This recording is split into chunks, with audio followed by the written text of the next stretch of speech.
देखिए, सबसे पहले बात बंगाल की, जहां अगले कुछ महीनों में चुनाव होने हैं और इस बार ममता बनर्जी चुनाव को लेकर बहुत टेंशन में। वो इतना कंफ्यूजन है कि कभी मंदिर, कभी एसआईआर, कभी सेंट्रल एजेंसियों की बात करके प्रधानमंत्री मोदी को घेरने की कोशिश कर रही हैं। उस पर ममता बनर्जी की टेंशन बंगाल के ओवैसी बढ़ाते जा रहे हैं, क्योंकि अब तक बंगाल में जो मुस्लिम वोट बैंक एक तरफा ममता बनर्जी के पक्ष में जाता था, उसमें बंगाल के ओवैसी लगातार सेंध लगा रहे हैं। आज बंगाल के ओवैसी कहे जाने वाले हुमायूं कबीर ने अपने हाथों से मुर्शिदाबाद में बाबरी मस्जिद की बुनियाद की ईंट रख दी। बाबरी का काम शुरू करने से पहले बंगाल के ओवैसी हुमायूं कबीर ने करीब 1200 लोगों के साथ कुरान का पाठ भी किया। हुमायूं कबीर ने ममता बनर्जी को चुनाव में हराने का ऐलान किया। ऐसे में बाबरी की नींव रखने के दौरान मुस्लिम धर्मगुरुओं के साथ ही हिंदू धर्मगुरुओं को भी अपने मंच पर जगह दी। नींव मतलब नींव तो पहले उस दिन रख दिए थे, अब काम जो शुरू हो रहा है उसकी नींव रख दी है। बंगाल के ओवैसी ने ऐलान किया है कि मुर्शिदाबाद में यूपी के अयोध्या वाली बाबरी जैसी ही मस्जिद तैयार की जाएगी, जिसका एक मॉडल भी कुछ दिन पहले वो जारी कर चुके हैं। और जिस तरह बाबरी मस्जिद के लिए मुसलमानों की भीड़ जुट रही है, लोग भाई देख रहे हैं, ईंटा उठा उठा के ला रहे हैं कि इसी से बनाओ मस्जिद, उसने ममता बनर्जी की टेंशन बढ़ा दी। ममता बनर्जी बाबरी मस्जिद के लिए खोदे जा रहे गड्ढे में अपना मुस्लिम वोट बैंक दफन होता देख रही होंगी।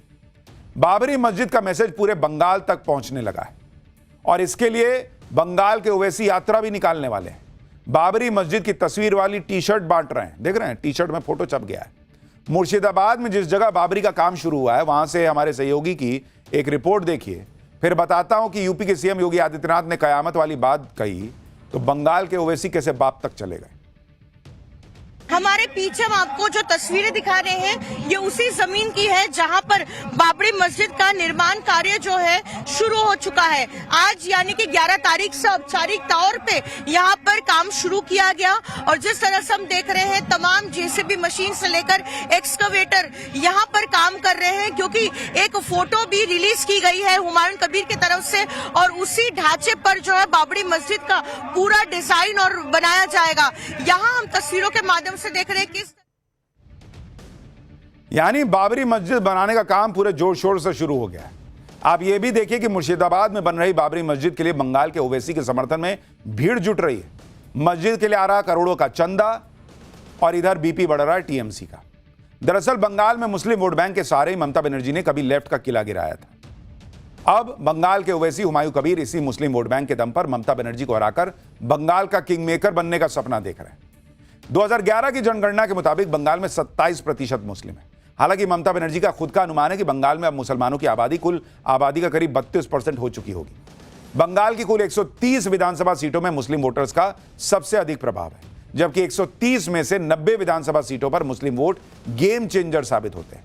अगर बंगाल के ओवैसी का बाबरी वाला मुद्दा काम कर गया तो फिर ममता बनर्जी का खेल बिगड़ सकता है। इसलिए टीएमसी ये तस्वीरें देखकर हड़बड़ाई हुई है। बंगाल में बाबरी के मुद्दे पर कैसे राजनीति में आग लगी है, आप नेताओं के बयान सुन लीजिए, आपको समझ में आ जाएगा। अभी इलेक्शन के पहले भाजपा यहां पर थोड़ा ये जो है ये पॉलिटिक्स में वो थोड़ा 2-3 बी टीम, सी टीम, डी टीम खड़ा कर देने का कोशिश कर रहे हैं। इसका ये सब पुतला है, इसका ओरिजिनल जो कंट्रोल है ये सब कंट्रोल दिल्ली से होता है। जो ममता जी चाह रही वही हो रहे। तृणमूल कांग्रेस का कारण एक मिनी पाकिस्तान बनेगा मुर्शिदाबाद डिस्ट्रिक्ट, उसी की तरफ जा रहे हैं। तृणमूल कांग्रेस का एक प्लान बी है, ये बी टीम है तृणमूल कांग्रेस का। हुमायूं कबीर ही तृणमूल है, तृणमूल ही हुमायूं कबीर है। हुमायूं कबीर तृणमूल से अलग नहीं है, ये सस्पेंशन तक नाटक है। बंगाल के ओवैसी जिस तरह अपनी बाबरी से ममता बनर्जी को टेंशन दे रहे, उसी बाबरी पर यूपी के सीएम योगी आदित्यनाथ के एक बयान से यूपी से बंगाल तक तहलका मचा हुआ है। सुनिए योगी ने जो कहा था, उस पर बंगाल के ओवैसी कैसे बाप तक चले गए। हम आज फिर इस बात को कह रहे हैं कि कयामत के दिन तक भी कभी कयामत का दिन तो कभी आना ही नहीं है और इसलिए बाबरी ढांचे का पुनर्निर्माण कभी होना ही नहीं है। जो कयामत के दिन आने का सपना देख रहे हैं, ऐसे ही सड़ गल जाएंगे, कभी वो दिन आने वाला नहीं है। भारत का उनका बाप का एका नहीं। योगी आदित्यनाथ बोलने दीजिए, मैं बंगाल के रहने वाला है, लखनऊ नहीं है, ये यूपी नहीं है, ये बंगाल है या मुर्शिदाबाद है। मैं यहाँ मस्जिद बना के ही छोड़ूंगा। किसी को कोई रोक सकता, रोक लीजिए। यानी बंगाल में चैलेंज दिया जा रहा है योगी को कि कोई रोक नहीं सकता बाबरी बनने से। लेकिन योगी का अगला चैलेंज तो 2027 का यूपी चुनाव है और योगी ने अपना आज पिटारा खोलकर 2027 की धमाकेदार तैयारी शुरू कर दी। आज यूपी का बजट पेश हुआ जो सीएम योगी के दूसरे कार्यकाल का एक तरह से आखिरी बजट, क्योंकि इसके बाद अब 2027 में तो चुनाव ही हो जाएगा। सीएम योगी ने यूपी को जिस तरह से 9 साल में देश की टॉप 3 इकोनॉमी में पहुंचा दिया, उसकी बड़ी चर्चा है। योगी सरकार के बजट के 10 बड़े ऐलान आपको बताता हूं। 34,000 करोड़ का नॉर्थ ईस्ट कॉरिडोर बनाने का ऐलान जो गोरखपुर को डायरेक्ट सहारनपुर से जोड़ देगा। केंद्र सरकार की तर्ज पर यूपी में 7 नए स्मार्ट सिटी बनाए जाएंगी। कौशल विकास ट्रेनिंग देकर 10 लाख युवाओं को रोजगार देने का ऐलान किया गया है। 10वीं और 12वीं की मेधावी छात्राओं को फ्री में स्कूटी देने के लिए 400 करोड़ का बजट आवंटित किया गया है। गरीब लड़कियों की शादी के लिए 51,000 की जगह अब 1 लाख रुपए दिए जाएंगे। पीपीपी मॉडल पर 14 नए मेडिकल कॉलेज खुलेंगे। 18 जिलों में स्पोर्ट्स कॉलेज बनेंगे। पशुपालकों के लिए छुट्टा गोवंश के रखरखाव के लिए 2,000 करोड़ रुपए का फंड जारी किया जाएगा। छात्रों को फ्री टैबलेट और स्मार्टफोन के लिए 2374 करोड़ रुपए का बजट रखा गया है। मेरठ, मथुरा, वृंदावन और कानपुर में विकास के लिए 800 करोड़ रुपए खर्च होंगे।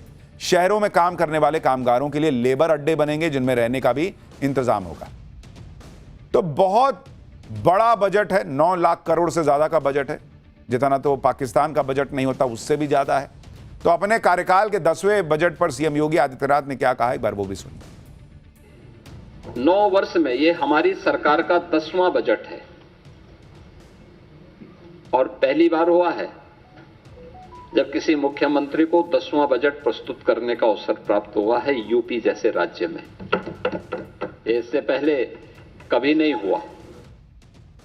ये विदाई बजट है और साथ ही साथ इसके भाजपा की विदाई भी तय है।